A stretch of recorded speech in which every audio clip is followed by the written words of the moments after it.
William J. Bruce III. I'm a Canadian author, celebrity publicist, and I've done a tiny bit of production work. Yeah, so How did you first get into writing? so that was sort of it's been I think a bit of a bumpy road. When I was a kid, I think I wanted to be a writer. But where it kind of when I got about 2006, I was going through kind of a rough spot in life, I guess. And so previous to that, there was a lot of things that I'd been sort of talked out of as to what I could do, a lot of dreams. Writing wasn't necessarily one of those, but it was something that I had given up the idea of, but when 2006 happened, I felt like I pretty much felt like I hit rock bottom. And at that point, it was like everything was a dream at that point. So I started to just sort of look into, writing just a couple books, which didn't turn out. But as time would happen, like about a year later, I ended up becoming a publicist. And so first it's like, writing, press releases and magazine articles, and then I started writing a memoir. So that's how that kind of happened. How did it, have you taken what you've learned from your press releases and articles into your writing your psychological thriller? Uh, certain maybe I think certain elements of it, I would say. But being that the genres are like it's very different. But I think what writing press releases and articles really helped me was to understand the process of writing. When you're I'll speak for myself. When I was younger, I just thought you just kind of sit down and Yeah. just write. And how you learn at school, you got told to sit down and write. Yeah, and Let's so come out.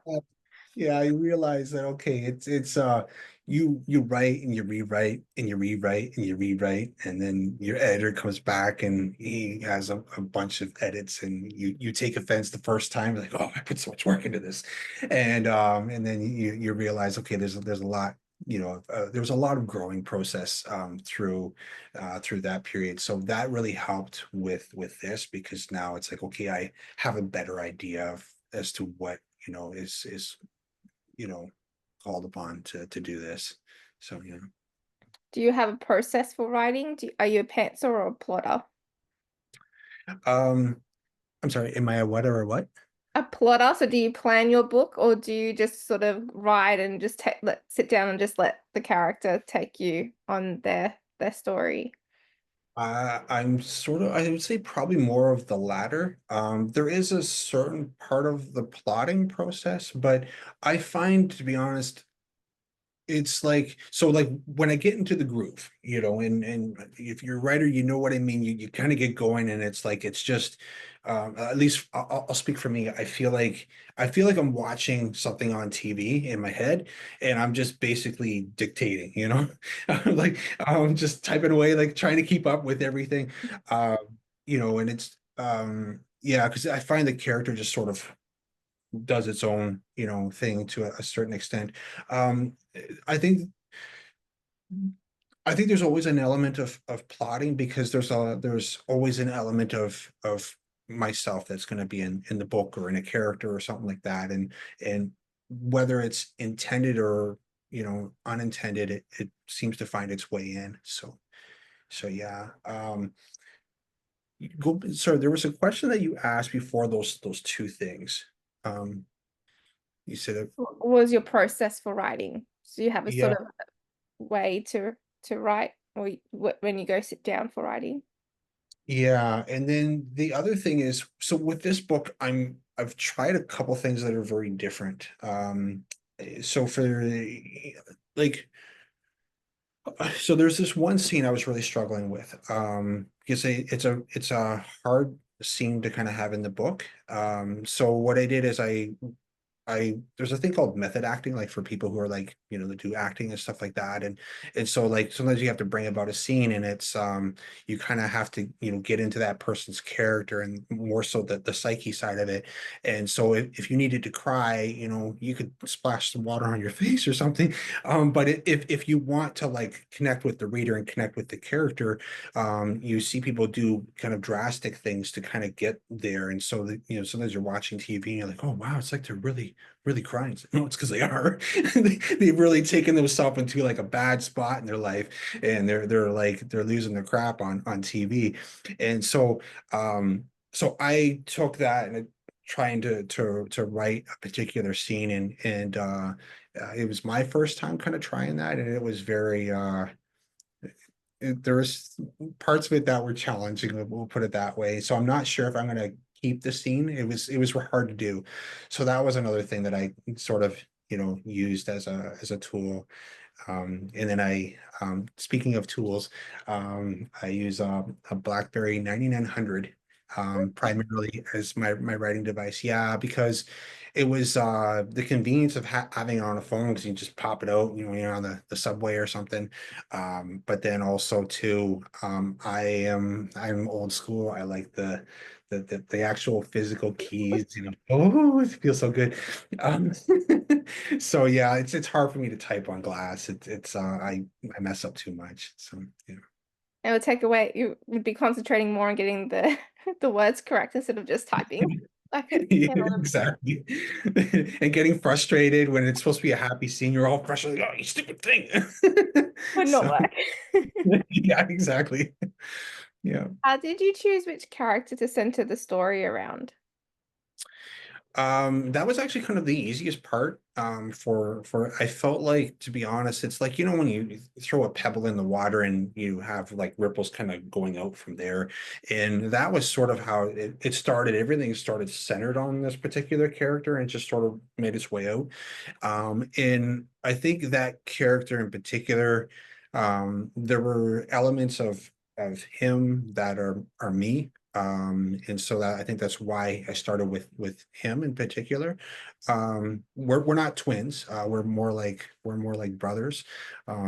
If he was a twin, he'd be perfect. But he's a brother, so we bump heads if we were to like actually have conversations and stuff. So yeah. Better just to have a brother than a twin sometimes. Oh, for sure. I'm just teasing about the twin. I'm not perfect, everyone. What's your approach? Did you have any process with world and character building? So world building, no, because it's like a psychological thriller, so I'm still using this world.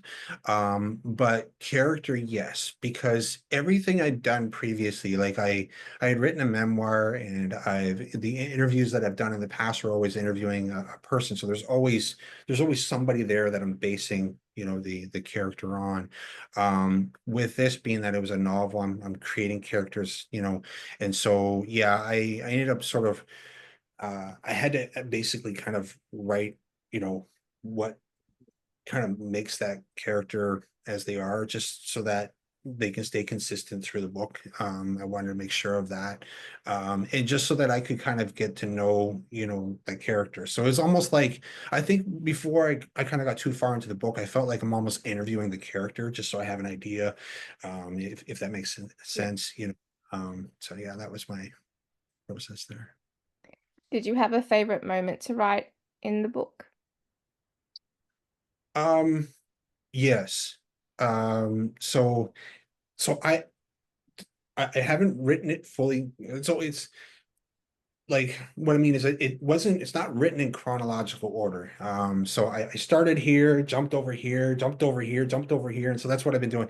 But there's this one spot, it's near the end of the book, so I can't yeah, definitely a spoiler alert. Yeah. But when I wrote it, it's like, so in life there's times where I bump into somebody, and it's just like this happenstance thing that's been a lot of my career has been that way, where I just literally run into somebody, and that's how it started, and then we end up collaborating on something.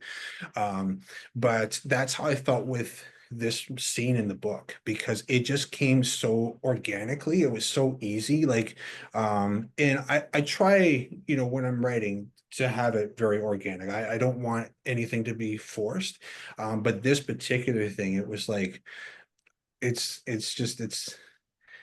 like, honestly, I think in all honesty, if I'm selfish, there's this part of me that's like, okay, I just don't want to have this in the book. It's just, For me. it's just for me.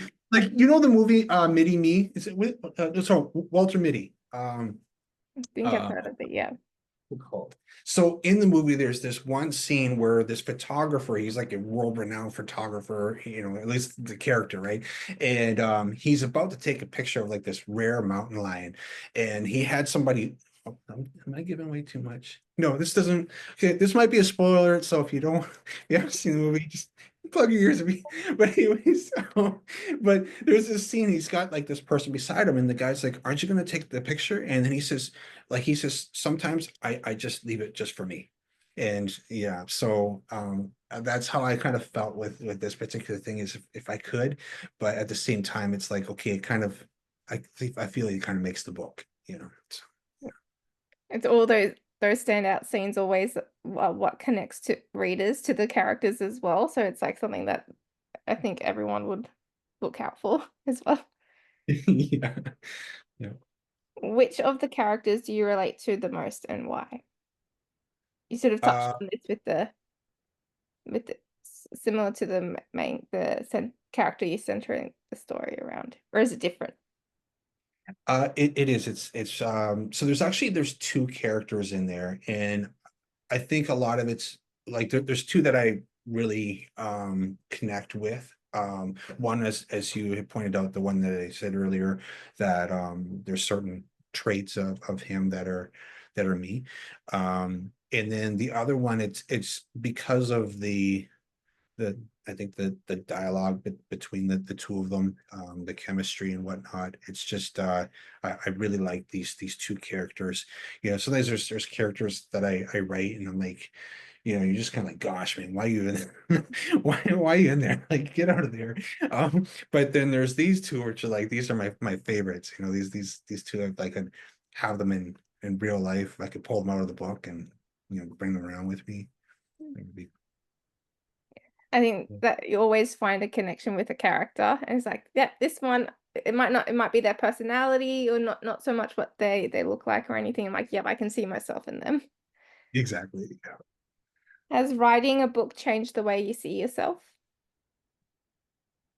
Um, in certain ways, yes, in certain ways, no. So in certain ways, like naturally you feel more accomplished, you feel validated, because especially if you've like for me, that's how I felt. I felt, accomplished and I felt validated because sometimes you're at times you're working against thoughts that are previously put into your head or things that I've put in my own head, right? Like the limitations that I put on myself. So that part I felt like that changed. But then there's the other side, which is like there's so much that I've kind of you're investing as you're writing, and so you already see that down the road. So even though you're not there yet, you already see yourself there. So when you're there, it's already something you've foreseen. So that part had changed me. And then I would say, like some of the characters, you can kind of, I don't know, for me, I felt like understanding that the character was sort of understanding people who I may not necessarily um know, if that makes sense, because of the situation and how maybe the character um handles things or what their backstory is and things of that sort. So that was sort of something that can be a changing thing as to how I view somebody else, right? I like watching like a lot of documentaries for that reason because you always see like the finished product of that person, right? Yeah. Uh, but the backstory and you're like, wow, like when you see all the challenges they overcame to get to this spot, it really gives you an appreciation. And so I find that is coming into this particular book. And so it really gives me an appreciation for that. I think the strongest you can do is like proving people wrong who sort of say like you can't do that. It's like this, see, I can actually do it, you're wrong. Look at what I've Yeah, done. true. I remember Jay-Z, there was an interview that I watched with him, and it was really interesting because afterwards there was they had sort of like a Q&A with people from the audience, and there was this young white boy. He was asking, I remember he was like really, really shy, and he was asking Jay-Z, um, what do you do when people don't believe in you? And Jay-Z said, you need to understand that they don't believe in you because, they don't believe that you can do it because they don't believe that they can do it. Mm, And I felt like Jay-Z's answer was so good because what it made me do is it made me think of, I I have more of a compassion for the people that previously like, I'm gonna show you. Whereas now it's like, man, like you I felt like more compassion towards that person that they had put those limitations on mm. themselves. I said themselves. Yeah, so they put these limitations on yeah. Okay. Anyways, I'm saying themselves. Okay. Yeah. What advice would you give to writers on working on their first book? Um, I would say like and I'm going to say this for like I think generally any thing. So whether it's an author for their first book, a musician for their first album, an actor for their first film, um, as we've been dialoguing right here, about the idea of like just having to press past, certain things. So I would say, um, just stick to your dream, follow it. Don't let anybody actually I forget the name of the film, the Will Smith film, um, The Pursuit of Happiness. So Yeah. there's this one scene in it where he's talking to, the son that he has in the film, and he says, "Don't let anybody say you can't do something." I'm paraphrasing, like, Yeah. but don't let anybody tell you you can't do it, not even me.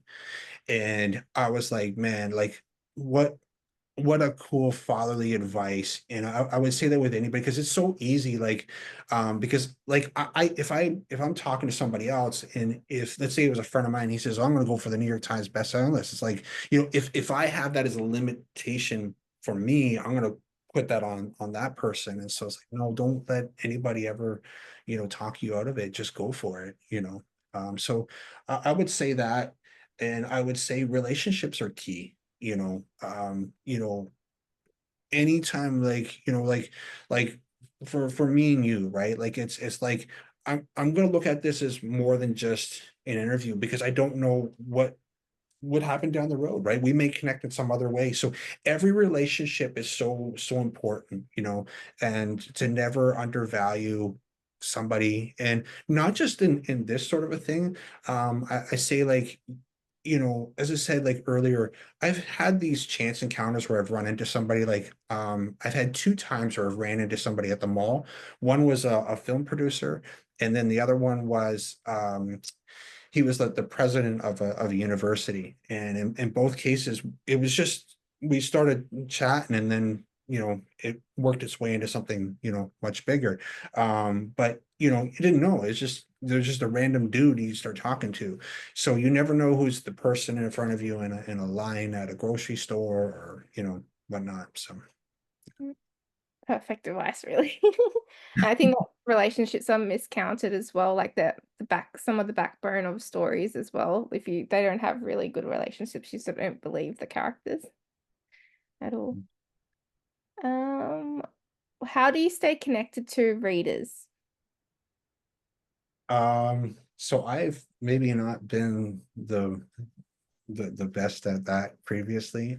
So I would say LinkedIn is that's my big spot. Like, generally if someone messages me there, I tend to, reply, except when it's birthday time, because I get like, um, I have a lot of connections. And you Yeah. know how everybody gives you a birthday thing and you're like, okay, there's no possible way. I'll be like the next couple months just responding to that. So so if you do send me one, I apologize. But generally if someone's sending me something, and as long as they're not carpet bombing, like I see people there where they just carpet bomb, you know, LinkedIn, and it's like, okay, once that happens, I block Mm. them. I'm just gonna be honest. So that's there, and then I try to keep my website up to date as to what's going on there. Social media generally, I'm not, I think, really the best on. I think a lot of it is, I also, there was a time back in the day I was working for a company that provided services for a big social media company. Not able to say the name, but there was a guy named Mark who started it.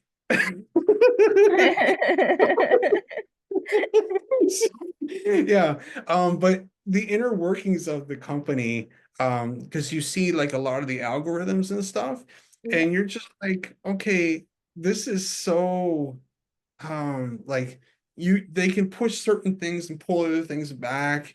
And I looked at it, I'm like, okay, you know what? I think I'm done with this platform. Yeah. So won't say the platform's name. Yeah, because I did sign a non-disclosure. So but so I don't know. Hopefully I don't get in trouble when I say it. Okay, yeah. But yeah. What's your most important lesson you've learned as an author?